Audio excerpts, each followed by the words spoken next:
समुद्र मंथन क्यों और कैसे हुआ, आइए जानते हैं। आपने अमृत के बारे में तो बहुत सुना होगा, समुद्र मंथन के बारे में भी सुना होगा, लेकिन इसके पीछे की पूरी कहानी के बारे में शायद आप न जानते हों। आइए आज हम समुद्र मंथन के बारे में जानते हैं। देवताओं और दानवों ने मिलकर क्षीर सागर का मंथन किया। इस समुद्र मंथन में 14 रत्न निकले थे। 14 रत्नों में अमृत भी निकला था, जिसे पीने के बाद कोई भी अमर हो सकता था। पुराणों में पाई जाने वाली इस कहानी के अनुसार महर्षि दुर्वासा के श्राप की वजह से स्वर्ग में धन और वैभव की काफी कमी हो गई थी। ऐसा होने पर स्वर्गलोक के देवता घबरा गए और सभी देवतागण भगवान विष्णु के पास गए। भगवान विष्णु भी देवताओं की बात सुनकर परेशान हो गए। काफी सोचने के बाद उन्होंने देवताओं से कहा कि उन्हें इस परेशानी से निजात पाने के लिए राक्षसों के साथ मिलकर समुद्र मंथन करना होगा। उन्होंने देवताओं से कहा कि समुद्र मंथन से 14 रत्न निकलेंगे, इनमें से एक अमृत होगा। अमृत पीने से आप सभी अमर हो जाएंगे। बस फिर क्या था, सभी देवतागण राक्षसों के राजा बलि के पास पहुंचे और उनसे समुद्र मंथन की बात की। राजा बलि इस मंथन के लिए तैयार हो गए। अब एक बड़ी और मजबूत रस्सी की जरूरत थी।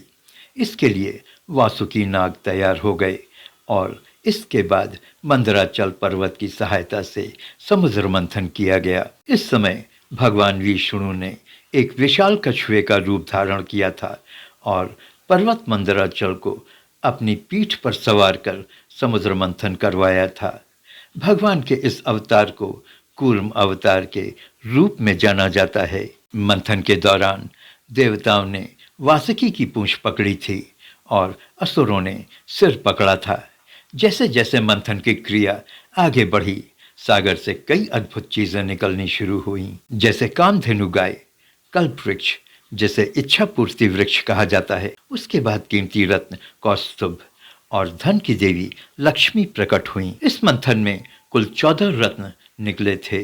समुद्र मंथन के दौरान सर्वप्रथम कालकूट विष निकला था, जिसके ताप से सृष्टि में हाहाकार मच गया था। दूसरे नंबर पर एक दिव्य गाय प्रकट हुई, जिसे कामधेनु के नाम से जाना जाता है। यह गाय अग्निहोत्र यानी कि यज्ञ की सामग्री उत्पन्न करने वाली थी।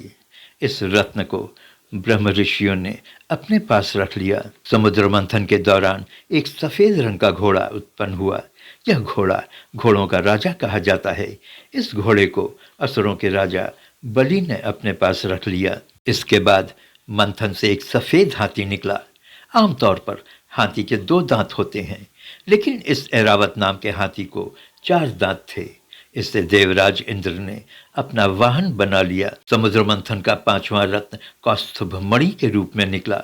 इस अनमोल रत्न को भगवान विष्णु ने अपने हृदय पर धारण कर लिया। उसके बाद कल्प वृक्ष का आगमन हुआ। इस इच्छा पूर्ति वाले दिव्य वृक्ष को देवताओं ने स्वर्ग में स्थापित कर दिया। रंभा नाम की अप्सरा, ब्रह्मांड की सबसे खूबसूरत नारी, देवताओं के पाले में चली गई। अब माता लक्ष्मी के आने की बारी थी। असुर, देवता, ऋषिगण सभी लक्ष्मी को अपने पास रखना चाहते थे, लेकिन माता लक्ष्मी को तो भगवान विष्णु के पास जाना था, सो वो भगवान विष्णु के पास चली गईं। आने वाले 9वें नंबर पर मदिरा को राक्षसों ने ग्रहण किया। क्या आपको पता है कि चंद्रमा की उत्पत्ति भी समुद्र मंथन का नतीजा था? चंद्रमा को भगवान शिव ने अपने मस्तक पर धारण किया। परिजात पुष्प देवताओं के हिस्से में गया। विजय का प्रतीक माना जाने वाला 5 जन्य शंख भगवान विष्णु के पास गया। सबसे आखिर में भगवान धन्वंतरी अपने हाथों में अमृत कलश लेकर प्रकट हुए। अमृत को पाने के लिए देवताओं और राक्षसों में झगड़ा होने लगा। अंत में भगवान विष्णु ने अपनी अक्ल और सूझबूझ से देवताओं को अमृत पिलाकर अमर कर दिया। लेकिन क्या आप जानते हैं पहले नंबर पर निकलने वाले रत्न विष का क्या हुआ? कहा जाता है कि यह विष इतना खतरनाक था कि यह पूरे ब्रह्मांड को नष्ट कर सकता था। देवताओं और राक्षसों का चिंतित होना स्वाभाविक था। ऐसे समय में भगवान शिव ने उनकी मदद की थी और पूरे ब्रह्मांड को बचाया था। यह कहानी हमें स्वार्थ छोड़ करुणामय होने को सिखाता है। आप नमस्ते हिंदुस्तान देख रहे थे। प्लीज़ लाइक, शेयर और कमेंट करें और चैनल को सब्सक्राइब करना न भूलें।